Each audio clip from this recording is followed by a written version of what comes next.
Hello dear student, again good morning in the class of SMDT physics. आज जो अपन topic पढ़ेंगे उसका कोई नाम नहीं है। नाम इन सेंस आज जो टॉपिक मतलब लोरेंज ट्रांसफॉर्मेशन तक जो पढ़ा हमने उसका क्या करेंगे, समराइज करेंगे। अपन क्या करेंगे, उसका सारांश देखेंगे, उसकी अपन क्या पढ़ेंगे, समरी पढ़ेंगे। तो पहली बात। अब अपन करते हैं दूसरी बात। दूसरी बात का मतलब ये कि आज जो टॉपिक होगा वो सारे टॉपिक का क्या होगा, निचोड़ होगा। इन सेंस कि सारे टॉपिक उसमें क्या हो जाएंगे, इंक्लूड हो जाएंगे। ठीक है।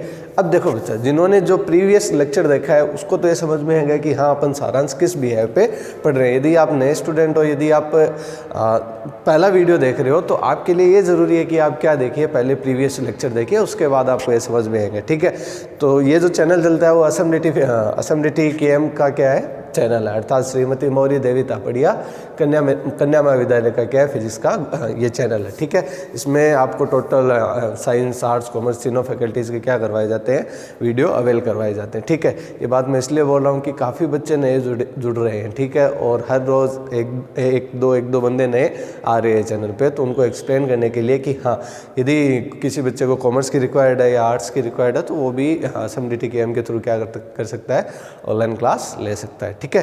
तो देखिए यहाँ पे बेसिक चल रहा है, बीएससी फिजिक्स लिखा है मैंने। बीएससी फिजिक्स का मतलब टोटल बीएससी फिजिक्स की क्या होगी, क्लासेज होगी। ठीक है। और हाँ और कंप्लीट सिलेबस होगा। ठीक है। उसके बाद अपन स्टार्ट करते हैं कि समरी किस चीज़ की, अपेक्षिकता के सिद्धांत की। देखो हमने अपेक्षिकता से जो पहले जो पढ़ा था ना, उसका भी एक समरी का वीडियो बन चुका है। ठीक है।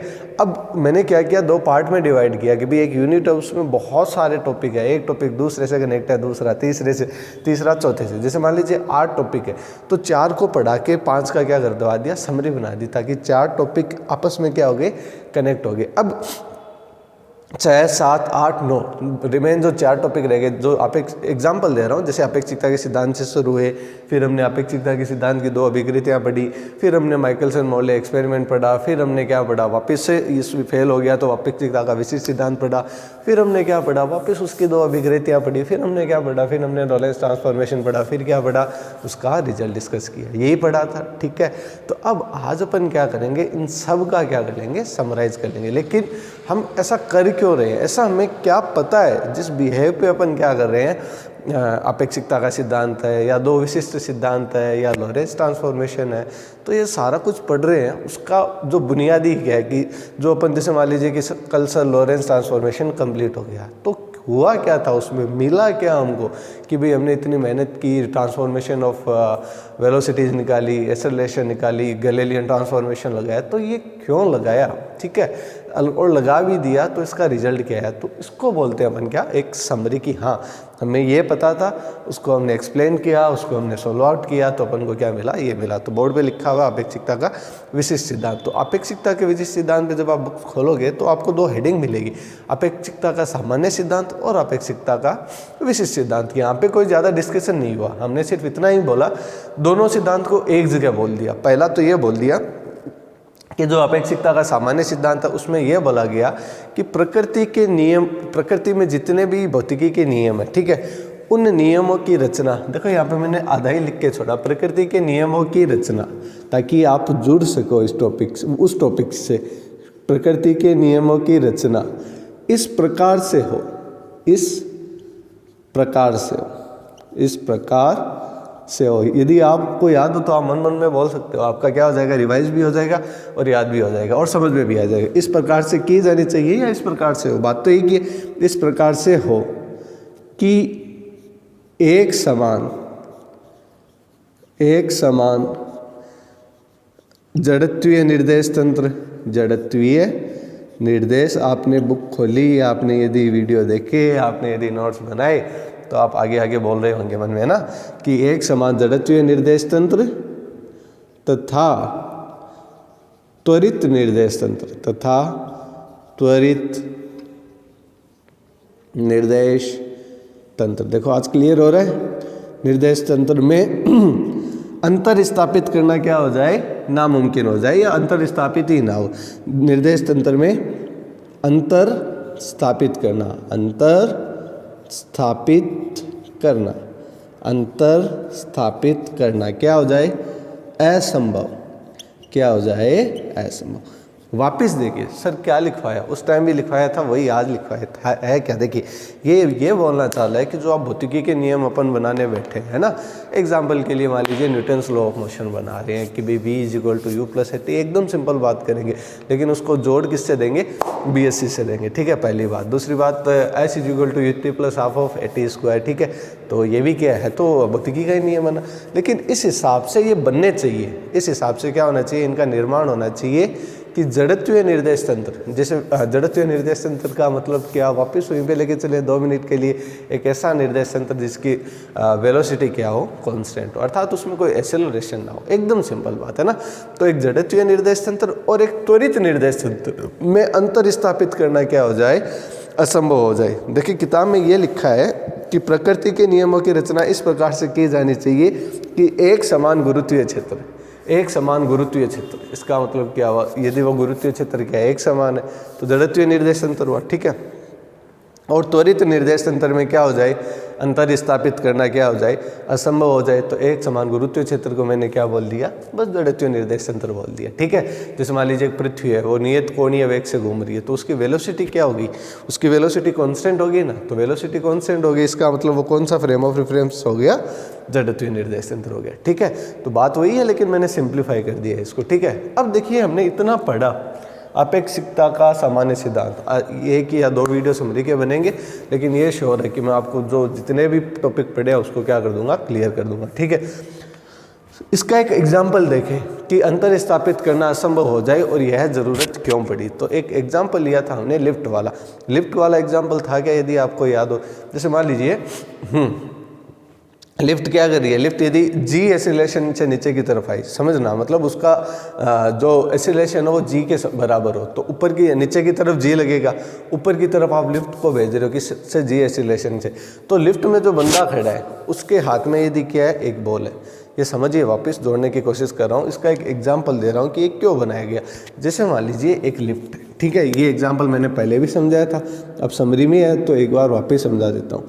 जैसे मान लीजिए ये सुंदर से क्या हो, आप हो, आपका नाम राम गोपाल जी है, ठीक है, ये लो राम गोपाल जी लिफ्ट में खड़े हैं, ठीक है। अब बताओ इस पर जी किस डायरेक्शन में लगेगा, नीचे की तरफ, ये क्लियर है क्या, ये बताओ, एकदम सिंपल, ठीक है। ओके बेटा, यदि मैं इस लिफ्ट को एक्सेलरेशन दे दूं कितना, जी, एग्जाम्पल समझना जी, ठीक है। अब लिफ्ट में जो बंदा खड़ा है उसको लिफ्ट की गति का एहसास ना हो, एग्जाम्पल समझना है कि उसको नहीं पता कि वो लिफ्ट में है, ठीक है। जैसे मान लीजिए हमें कोई बेहोश कर दे, लिफ्ट में बिठा दे, अब वो लिफ्ट जी एसिलेशन से ऊपर की तरफ जा रही है, तो उसको ऐसे लगेगा ना कि मैं जहाँ पे हूँ वहीं पे हूँ ना, एक एग्जाम्पल है ये, ठीक है। फिर उसको होश है, वो लगे हाँ भाई ठीक है सब कुछ सही है, तो और उसके हाथ में आपने क्या दे दी, एक बॉल दे दी, ठीक है। अब बताओ जब वो उस बॉल को छोड़ेगा तो बॉल किस दिशा में आएगी, नीचे की दिशा में आएगी, मतलब नीचे की तरफ आएगी, ये बात सही है ना। जबकि ऐसा नहीं होना चाहिए, क्यों नहीं होना चाहिए सर, यहाँ पे क्या प्रॉब्लम आ गई।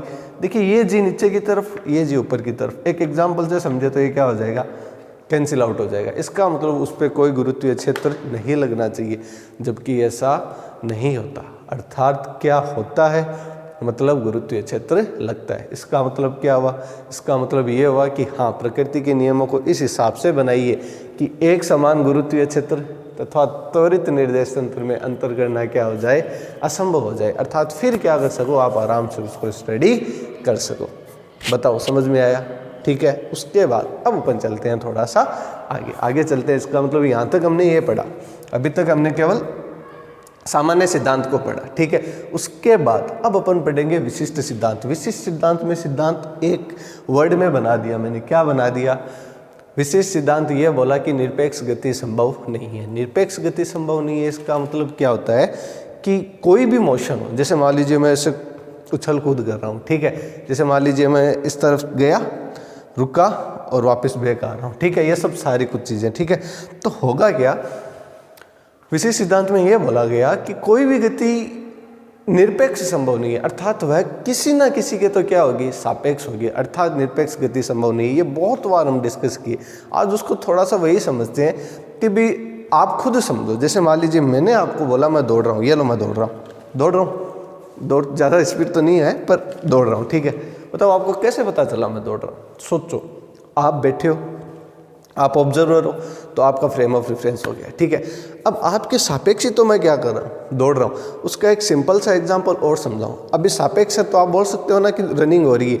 जैसे मान लीजिए मैं हट गया इन सेंस ये लो, अब कोई ऑब्जर्वर नहीं है। अब मैं आपको बोल दूँ कि मैं दौड़ रहा हूँ तो बताओ ये बात सही है या नहीं, ये बात गलत होगी ना। इन सेंस कि मतलब जब तक ऑब्जर्वर नहीं है, जब तक किसी के रेस्पेक्टिव नहीं है, तब अपन नहीं बोल सकते क्या कि गति कौन सी है, सापेक्ष है या निरपेक्ष है। अर्थात ये बोला गया कि निरपेक्ष गति संभव नहीं है, गति किसके होगी, सापेक्ष होगी। तब यह बात सोचेगी कि चलिए मान लीजिए कि ये संभव नहीं है, तो प्रकाश जो कहाँ से आता है, सूर्य से काफ़ी दूर से आता है, वहाँ पे कोई ऑब्जर्वर नहीं है, तो अपन कैसे बोल दें कि उसका वेग 3 × 10⁻⁸ क्या है, 8 है। तो फिर यह बोला गया कि हाँ कि पूरे ब्रह्मांड में एक क्या बना गया है, निर्देश तंत्र। जैसे आपने अभी देख रहे थे ना, तो आप निर्देश तंत्र थे, ठीक है। अब आपकी जगह जैसे मान लीजिए कहीं पे पृथ्वी घूम रही है, अब जैसे मान लीजिए बृहस्पति चक्कर लगा रहा है सूर्य के, तो किसके न किसके तो सापेक्ष होगा ना। अब जैसे मान लीजिए किसको पता नहीं कि सूर्य है या नहीं, तो बृहस्पति का मोशन तो चलता ही रहेगा ना। उस मोशन को एक्सप्लेन कैसे करें, तब वैज्ञानिकों ने यह बोला गया कि ब्रह्मांड में सर्वत्र हर जगह क्या है, एक फ्रेम ऑफ रेफरेंस विद्यमान है, अर्थात एक निर्देश तंत्र विद्यमान है, जिसको क्या बोला गया, याद करो, कुछ बोला था, एक शब्द था जिसको ब्रह्मांड में सर्वत्र व्याप्त है। मैंने यहाँ पर लिखाया था, कुछ टर्म आपको याद हो तो, इथर। क्या बोला गया था, इथर नामक काल्पनिक माध्यम। क्या लिया गया था, इथर नामक काल्पनिक माध्यम की क्या की गई, परिकल्पना की गई। वापिस जो पढ़ा था उसकी समरी करवा रहा हूँ। इथर नामक सर्वत्र व्याप्त, सर्वत्र का मतलब क्या हुआ, व्याप्त, ठीक है। इथर नामक सर्वत्र व्याप्त काल्पनिक माध्यम, इथर नामक सर्वत्र व्याप्त काल्पनिक माध्यम माना गया। क्या किया गया, इथर नामक सर्वत्र व्याप्त काल्पनिक माध्यम माना गया। इसका मतलब इसकी भी 2 कंडीशन मानी गई थी, आपको पता हो कि भाई इथर हर जगह है। उसको उस टाइम ये बोला गया था कि एक सफ़ेद सा क्या रहता है, चारों तरफ एक आवरण रहता है। सफ़ेद इन सेंस कि जैसे अपन फोटो नहीं देखते क्या भगवान की, देवी देवताओं की, उनके पीछे वो गोल गोल सा चलता रहता है ना, तो एक सफ़ेद सा क्या मान लिया गया, एक काल्पनिक माध्यम मान लिया गया। अब उसके सापेक्ष गति संभव हो जाएगी। तब वापस 2 बातें और मानेगी, आपको बताओ कि इतर या तो अपने साथ वस्तुओं को घसीटता है, ठीक है, या फिर क्या होता है, वस्तुएं, देखिए 2 कंडीशन मानी गई थी, आपको याद हो तो मैं वापस थोड़ा सा रियलाइज आपको याद दिलवा दूँ। जैसे मान लीजिए इथर है, तो होगा क्या, 2 कंडीशन मानेगी कि या तो वस्तु अपने साथ इथर को क्या करेगी, घसीटेगी, ठीक है, या फिर क्या रहेगा, इथर तो एज इट इज रहेगा। जैसे मान लीजिए इथर की लेयर है और उसके नीचे वस्तुएं क्या करती रहेगी, चलती रहेगी। जैसे मान लीजिए आपका नाम विराट कोहली है, ठीक है, या विराट कोहली हो, ये इनके साथ क्रिकेट खेलने के लिए मान लीजिए सुरेश रैना या युवराज सिंह जो भी है आगे, ठीक है, ये बना हुआ है आपका इथर। 2 कंडीशन थी, पता हो तो बताया तो था, नहीं भी हो तो भी आप एक बार देख लीजिए, ठीक है। क्या बोला गया था, जैसे मान लीजिए कि मेरा शर्ट है, ये एग्जांपल मैंने उस टाइम दिया था। अब मान लीजिए ये यदि इथर है, तो इथर वस्तुएं अपने साथ इथर को घसीटेगी। जैसे मैं हूँ तो मैं मेरे शर्ट को तो हर जगह घसीटूंगा, जहाँ मैं जाऊँगा वहाँ शर्ट जाएगा। इसका मतलब ये हुआ कि सर यहाँ पे सापेक्ष वाली बात ही क्या रहेगी, समझ रहे हो। जैसे मान लीजिए एक ये एग्जाम्पल मान लीजिए, इसके पीछे वो फॉर्म लगा होता है ना अंदर, है ना। अब इसके ऊपर क्या है, आवरण है, तो जहाँ पे ये जाएगा वहाँ पे फॉर्म जाएगा, तो सापेक्ष गति का मतलब ही नहीं रहा। तो ये जो परिकल्पना थी कि भाई इथर अपने साथ, वस्तुएं अपने साथ इथर को घसीटती है, ये नहीं मानेगी। क्यों नहीं मानेगी, ये यदि मान लेते, ठीक है, ये यदि मान लेते तो होता क्या, इनके मान लेने से ये प्रॉब्लम पैदा हो जाती कि भाई क्या होती है कि वस्तुएं अपने साथ इतर को घसीटती है, तो सापेक्ष गति का मतलब ही नहीं है। सापेक्ष गति का मतलब नहीं है, इसका मतलब निरपेक्ष गति संभव है, अर्थात ये नहीं मानना। फिर दूसरी पोस्टुलेशन मानी। आज केवल इतना ही करेंगे, नेक्स्ट क्लास में क्या करेंगे उसको पूरा क्लियर करेंगे इथर वाले को। क्यों, क्योंकि वीडियो लंबा हो जाएगा। फिर जो एक सारी बातें है ना, ये 2-3 एक जगह क्या हो जाएगी, मिक्सिंग हो जाएगी। तो अपन मिक्सिंग नहीं करेंगे, धीरे धीरे 2-3 वीडियो बना देंगे समझ के, ना, पार्ट 1, पार्ट 2, पार्ट 3 करके, ठीक है। उसके बाद अपन क्या करेंगे, नया वाला टॉपिक जिसको लंबाई में संकुचन बोलते हैं वो स्टार्ट करेंगे। लेकिन अभी हम बस 2 बातें पढ़ते हैं कि या तो वस्तुएं क्या करती है, ईथर को अपने साथ घसीटती है, ईथर को अपने साथ घसीटेगी, तो आप बताओ सापेक्ष गति नहीं होगी। और जब सापेक्ष गति नहीं होगी तो अपन ये बोलेंगे निरपेक्ष गति हो रही है, जो कि संभव नहीं है। उसके बाद हाँ, हम बोल दें कि भाई वस्तुएं अपने साथ ईथर को नहीं घसीटती, ईथर ऊपर रहता है, वस्तुएं इसके नीचे घूमती रहती है। तो बताओ दो कंडीशन होगी। जब यदि वस्तुएं ईथर के सापेक्ष जाए तब क्या होगा, वेलोसिटी बढ़ेगी, और जब उसके विपरीत जाए, इस दिशा में जाए, तो वेलोसिटी क्या होगी, कम होगी। हाँ, वो कंडीशन हमने क्या कर ली थी, मान ली थी कि हाँ ऐसा हो सकता है। जैसे मान लीजिए तालाब है, तालाब बह रहा है, ठीक है, तालाब बहता नहीं, वो एक जगह रुका रहता है। एग्जाम्पल के लिए कुछ और मान लीजिए कोई नदी है, नदी बह रही है, ठीक है, तो नदी बह रही है, तो नदी के साथ बह रहे हो तो वेलोसिटी बढ़ रही है, नदी के अपोजिट बह रहे हो तो वेलोसिटी क्या हो रही है, कम हो रही है। मान लीजिए यदि आपकी वेलोसिटी कम ज़्यादा हो तो बेटा यहाँ से क्या क्लियर होगा, यहाँ से स्टूडेंट ये क्लियर होगा कि नदी है, नदी है तो क्या है, ईथर है। अब मान लीजिए आपकी वेलोसिटी बदले ही नहीं, चाहे आप नदी की दिशा में जाओ, चाहे आप नदी के विपरीत दिशा में जाओ, तब आप क्या कह सकते हो कि नहीं, नदी नाम की कोई चीज़ है ही नहीं। दैट मीन्स क्या नहीं है, ईथर नहीं है, ठीक है। तो इन सब पे बात करेंगे अपन नेक्स्ट वीडियो में। तो आई होप ये आप स्टूडेंट आपको वीडियो पसंद आया हो। यदि ये वीडियो पसंद आया हो तो नोट्स बनाते रहिए, लाइक शेयर सब्सक्राइब इसलिए कीजिए कि ये टॉपिक थोड़े से क्या होते हैं, डिफ़िकल्ट होते हैं। तो मैं भी कोई स्टूडेंट को रिक्वायरमेंट हो जो पढ़ना चाह रहा हो, आप भी पढ़ रहे हो ऐसा नहीं है, आपके अलावा और कोई पढ़ना चाह रहा हो, तो उस स्टूडेंट की क्या हो जाए, हेल्प हो जाए। तो आप ये वीडियो स्टेटस भी लगा सकते हो, जैसा आपको यदि पसंद आया हो। तो आप यूट्यूब पे कमेंट सेक्शन ऑन है, आप कमेंट करके ये भी बोल सकते हो कि इस वीडियो में क्या इंप्रूवमेंट है या क्या और हो सकता है, ठीक है। तो thanks for this video watching. I hope आप नोट्स बना रहे हो और आप पढ़ रहे हो, ठीक है। थैंक यू बेटा।